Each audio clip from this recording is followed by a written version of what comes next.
இப்போ பார்த்தீங்கன்னா, தமிழ்நாடு தற்கால வரலாறோட எந்தெந்த டாபிக் படிக்கணும் அப்படிங்கிறத ஒரு டீகோடிங் மாதிரி பார்ப்போம். இதுக்கு முன்னாடி ஒரு வீடியோ கொடுத்துருக்கேன். அதில் பார்த்தீங்க அப்படின்னா, நம்ம சிலபஸோட டீகோடிங் பண்ணியிருப்போம். மெயின்ஸில் எங்கெங்கே இம்பேக்ட் பண்ணுது, ப்ரிலிம்ஸில் எங்கெங்கே வருதுன்னு சொல்லி தெளிவாக கொடுத்துருப்போம். அந்த வீடியோ பார்த்துட்டு இந்த வீடியோ வந்து கொஞ்சம் தெளிவாக இருக்கும்னு நான் நம்புகிறேன். சரி, ஓகே.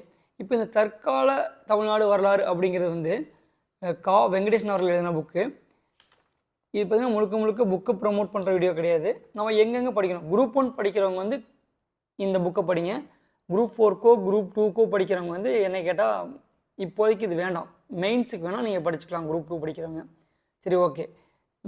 இதில் நீங்கள் ஆரம்பத்தில் புக்கோட பொருளடக்கம் பார்த்தீங்க அப்படின்னா, நம்ம வரலாறு ஆரம்ப கட்டத்துலேருந்து ஆரம்பிப்பாங்க. அதுக்கப்புறம் பார்த்திங்கன்னா வேலூர் கழகம், அந்த மாதிரி பாளையக்கார கிளர்ச்சி அப்படிங்கிறதெல்லாம் வரும். இதெல்லாம் நம்ம ஸ்கூல் புக்கே போதுமானது. நீங்கள் எங்கே நமக்கு இங்கே ஆரம்பிக்கணும்னு பார்த்தீங்க அப்படின்னா, ஃபஸ்ட்டு நீங்கள் ஆரம்பிக்க வேண்டியது இங்கே தாங்க. இந்திய விடுதலை போராட்டத்தில் தமிழ்நாட்டின் பங்கேற்பு. இது டைரெக்டாகவே நம்ம சிலபஸ்லையும் இந்த பாயிண்ட் மென்ஷன் பண்ணியிருப்பாங்க.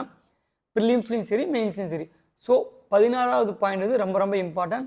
இது நீங்கள் ஒவ்வொன்றா பார்க்கும்போது நம்ம தமிழ்நாட்டில் என்னென்ன ஒரு வரலாறுல வந்து நடந்துச்சு அப்படிங்கிறது தெளிவாக கொடுத்துருப்பாங்க. நீங்கள் 16லேருந்து ஃபஸ்ட்டு ஆரம்பிங்க புதுசாக படிக்கிறவங்க. ஏன்னா அதுக்கு முன்னாடி வந்து நம்ம படிக்க வேண்டாம். இதை முடிச்சுட்டு அப்புறம் நம்ம அதை படிக்க போயிடுவோம். 16, 17 நீதி கட்சியின் ஆட்சி. இதுவும் நமக்கு ப்ரிலிம்ஸ்லேயே டைரெக்டாக கொடுத்துருக்காங்க. குரூப் 1 ப்ரிலிம்ஸ்லேயும் மெயின்ஸ்லேயும் இருக்குது. டைரெக்டான ஒரு பாயிண்டில் கொடுத்துருக்காங்க நீதி கட்சின்னு சொல்லிட்டு. ஸோ நீதி கட்சி ரொம்ப ரொம்ப ரொம்ப ரொம்ப இம்பார்ட்டன்ட். நீதி கட்சிக்கு அப்புறம் சுயமரியாதை இயக்கம், ஈவேர ராமசாமி அவரோடதும் பங்களிப்புக்கு கேட்டிருக்காங்க, டைரெக்டாக கொடுத்துருக்காங்க. ஸோ அதனால நமக்கு இந்த 16, 17, 18, 19 ரொம்ப ரொம்ப இம்பார்ட்டன்ட். டைரக்ட் கொஸ்டினில் கேட்டிருக்கனால ரொம்ப ரொம்ப ரொம்ப இம்பார்ட்டன்டான இது. நீங்கள் இதை ஃபஸ்ட்டு நீங்கள் எடுத்தவொடனே இந்த புக்கில் எதாவது படிக்கணும். இதுக்கப்புறம் நீங்கள் என்ன பார்க்குறீங்க அப்படின்னா, ராஜாஜி அவரோட ஆட்சி வந்து ஓரளவு பார்த்துங்க. மீதி இதெல்லாம் வந்து நீங்கள் டைம் இருந்தால் பாருங்கள். ஃபஸ்ட்டு நீங்கள் படிக்க வேண்டியது 16லேருந்து 19. அதுக்கப்புறம் நீங்கள் டைரெக்டாக அண்ணாவோட இதுக்கு வந்துடலாங்க. ஏன்னா அண்ணாதுரை அவர்களோட நமக்கு கேட்பாங்க, டைரெக்டாகவும் கொடுத்துருக்காங்க. ஸோ 27வது பாயிண்ட் ரொம்ப ரொம்ப இம்பார்ட்டன்ட். இந்த இன்றைய தமிழ்நாட்டில் பார்த்தீங்க அப்படின்னா பஞ்சாயத்து ஆட்சி, நகராட்சி ஆட்சி, இதெல்லாம் ஓரளவு பார்த்துங்க. மீதியெல்லாம் நீங்கள் வந்து அதுக்கப்புறம் டைம் கிடைச்சா பார்க்கலாம். கல்வி வளர்ச்சி வந்து கம்பல்சரி பார்க்கணும். சமூக நீதி, பொருளாதார வளர்ச்சி இது கம்பல்சரி பார்க்கணும். ஓகேங்களா? நீங்கள் இடைப்பட்டதெல்லாம் நீங்கள் டைம் ஃப்ரீயாக இருந்தால் படிங்க. மற்றபடிக்கு நீங்கள் எக்ஸாம் பாயிண்ட் ஆஃப் வியூவில் படிக்கணும் அப்படின்னா ரொம்ப அதிகமாக படித்தாலும் நமக்கு டைம் கிடைக்காது. ஸோ இது முடித்ததுக்கப்புறம் நீங்கள் செகண்ட் ப்ரிஃபரன்ஸ்க்கு வரணும். இங்கே இதெல்லாம் நீங்கள் வாசிங்க. பட் மைசூர் போர், அந்த தமிழ்நாட்டில் கர்நாடக போரோட ஆதிக்கம், இது ரொம்ப ரொம்ப ரொம்ப இம்பார்ட்டன்ட் மெயின்ஸ் பாயிண்ட் ஆஃப் வியூவில். ஸோ இது நீங்கள் படிக்கணும். ப்ரிலிம்ஸ் பாயிண்ட் ஆஃப் வியூவில் பாளையக்காரர்கள் புரட்சி, ஆங்கிலேயர் ஆற்காடு போடாது, இதெல்லாம் வாசிச்சுங்க.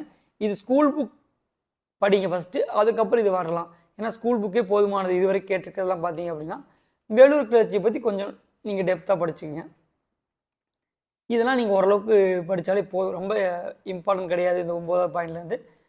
ஸோ அதுக்கப்புறம் இந்த வல்லாரின் இயக்கமும் கொஞ்சம் பார்த்துக்குங்க. மீதியெல்லாம் ஓரளவுக்கு லைட்டாக வாசிங்க போதும். மீதியெல்லாம் ஸ்கூல் புக்கில் இருக்க 10th book, 8th book, 11th book படித்தாலே போதுமானது. ஏன்னா இது நீங்கள் குரூப் 1 படிக்கிறவங்களுக்கு மெயின்ஸில் கொஞ்சம் கை கொடுக்கும் நம்ம பாயிண்ட்ஸ் எழுதுறதுக்காக. மற்றபடிக்கு நீங்கள் 16லேருந்து 19 கம்பல்சரி படித்தாகணும். ரொம்ப ரொம்ப இம்பார்ட்டன்ட். அப்போ 27 இம்பார்ட்டன்ட், அண்ணா அவர்களோடது. ஏன்னா டேரெக்டாக கேட்டிருக்கனால இது மட்டும் இதில் நீங்கள் ரெஃபர் பண்ணால் போதும். நீங்கள் நவீன கால வரலாறுக்கு நம்ம டாக்டர் வெங்கடேசன் அவர்களோட புக் இருக்குது. பட் என்னை கேட்டால் இது படிக்க வேண்டாம். இது வந்து பிபின் சந்திரா அவர்களோடது படிங்க, அது யூஸ்ஃபுல்லாக இருக்கும். இதோட வீடியோ வேணால் நான் நெக்ஸ்ட் வீடியோவில் கொடுக்குறேன். ஆனால் இதை கம்பேர் பண்ணும்போது பிபின் சந்திரா அவர்களோட நல்லாயிருக்கும்.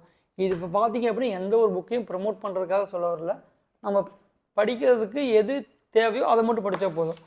நீங்கள் எனக்கு குரூப் 1 வேணாங்க, நான் குரூப் 2, 2A, குரூப் 4 மட்டுமே எனக்கு போதும் அப்படின்னு நினைக்கிறவங்க வந்து மெயின்ஸுக்கு வரும்போது தற்கால தமிழ்நாடு வரலாறுக்கு வாங்க.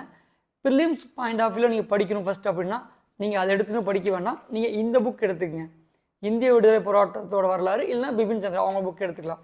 இதில் நீங்கள் உள்ளே போயிட்டீங்க அப்படின்னா உங்களுக்கு தனியாகவே கொடுத்துருப்பாங்க விடுதலை போராட்டத்தில் தமிழ்நாட்டின் பங்குன்னு சொல்லிட்டு. இது கொஞ்சம் ப்ரீஃபாக கொடுத்துருப்பாங்க, அந்தளவுக்கு டெப்த்தாக இருக்காது. ஆனால் இதுவே போதுமானது ப்ரிலிம்ஸ் பாயிண்ட் ஆஃப் வியூவில். ஸோ நீங்கள் நம்ம நோக்கமும் அதுக்கு தகுந்த மாதிரி நம்ம படிக்கணும்.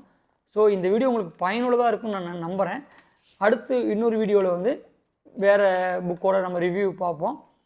நன்றி, வணக்கம். All the best for all students. Group 1, group 2, group 4 எது படித்தாலும் சரி, வரிசை எக்ஸாம் வருது, நல்லா ப்ரிப்பேர் பண்ணுங்கள். All the best.